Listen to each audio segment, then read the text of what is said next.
Dan apabila pihak bank akan bilang, nanti jaminan ini akan kita lelang. Assalamualaikum warahmatullahi wabarakatuh.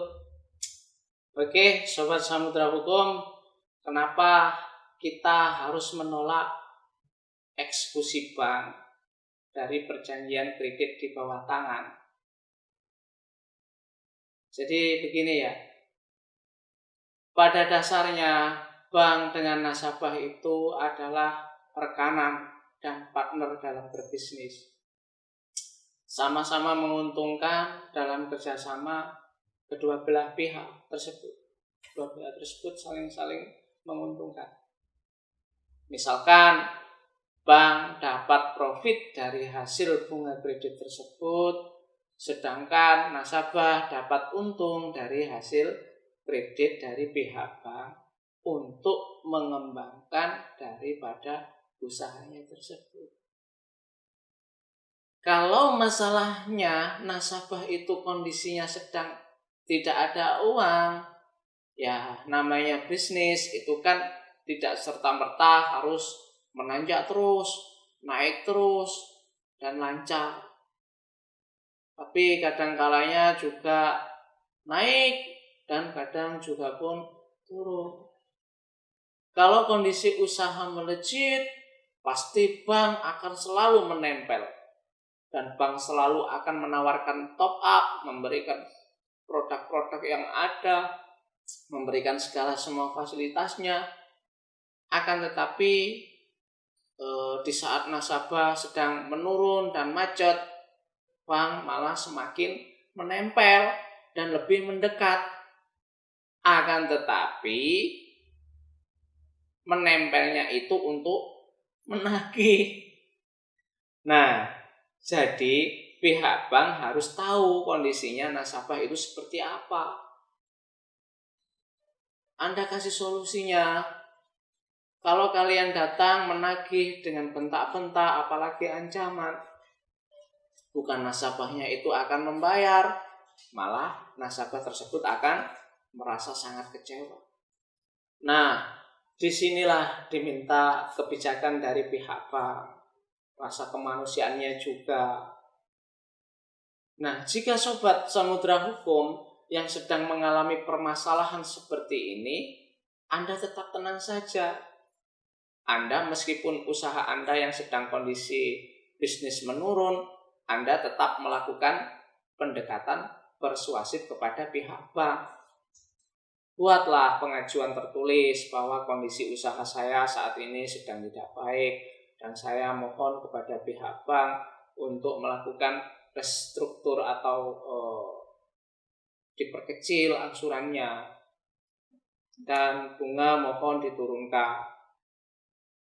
Jika bank menyetujui itu, tapi angsurannya tidak sesuai kemampuan Anda pun juga bisa menolak. Intinya Anda harus memberikan pemberitahuan tentang kondisi kesulitan usaha Anda. Masalah jaminan Anda, jangan khawatir. Perjanjian pengikatan di bawah tangan tidak akan pernah bisa dilakukan yang namanya lelang. Ingat, saran saya, jangan menandatangani apapun, apakah bentuknya surat pernyataan ataukah bentuknya janji bayar. Akan tetapi jika ada kesepakatan dalam surat, misalkan nilainya sama-sama setuju, sepakat menjual jaminan tersebut dengan angka yang nilainya sama, misalkan sama-sama setuju, nah itu nggak apa-apa. Itu misalkan kalau ada sepakat antara pihak nasabah dengan pihak bank. Itu ya. Jika tidak ada kesempatan, jika misalkan tidak ada kesepakatan, kalian jangan sampai janji bayar dan sebagainya. Jangan sampai menandatangani pernyataan apapun. Nah, misalkan jika tidak kalian dengan jika ditanya kapan bayar, ya jawab aja dengan verbal. Misalkan dengan ucapan, misalkan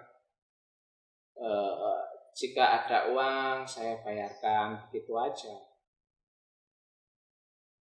Jadi begini ya, perjanjian kredit di bawah tangan itu posisinya lemah di mata hukum. Itu sah atau tidak? Sah.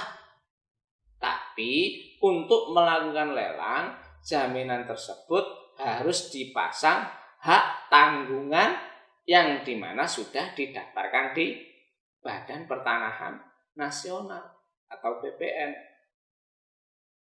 Nah, biasanya bank selain melakukan penandatanganan perjanjian kredit dengan nasabah, itu juga ada penandatanganan disertai surat kuasa menjual.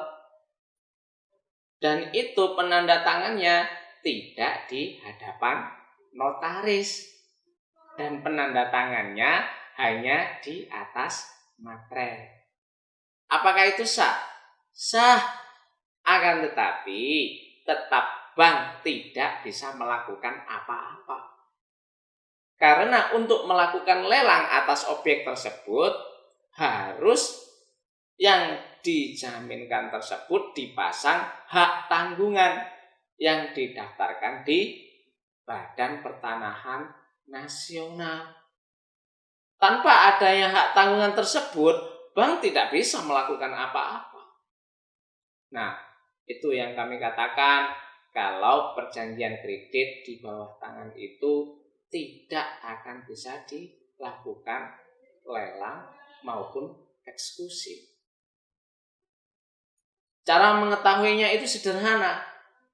Yang pertama, di saat Anda menandatangani perjanjian kredit, dihadiri notaris atau tidak. Karena biasanya saat Anda tanda tangan perjanjian kredit tersebut, itu pastinya hanya nasabah dan pihak kepala bank. Atau misalkan itu sekelas supervisornya. Lalu bagaimana status perjanjian kredit tersebut yang sudah ditandatangani di atas materai itu? Maka jawaban saya tetap sah. Akan tetapi dalam instruksi Menteri Dalam Negeri nomor 14 tahun 1982, perbuatan pengalian hak atas tanah berdasarkan surat kuasa mutlak adalah batal demi hukum. Itu dasar hukumnya. Jadi ketika misalkan Anda sudah tahu bahwa perjanjian itu tidak dihadiri seorang notaris atau tanpa ada campur tangan notaris dalam perjanjian itu, dan apabila pihak bank akan bilang nanti jaminan ini akan kita lelang, kita akan kosongkan jaminan ini. Alah, sudahlah, dijamin aja. Itu hanya sifat intimidasi supaya Anda membayar tunggakan yang ada. Akan tetapi ingat, hutang adalah tetap hutang, harus dilunasi. Jangan mentang-mentang Anda sudah tahu bahwa jaminan Anda tidak bisa dilelang, Anda tidak membayar. Jangan seperti itu. Ini tanggung jawab Anda. Harus tetap diselesaikan. Gitu. Ya. Terima kasih. Assalamualaikum warahmatullahi wabarakatuh.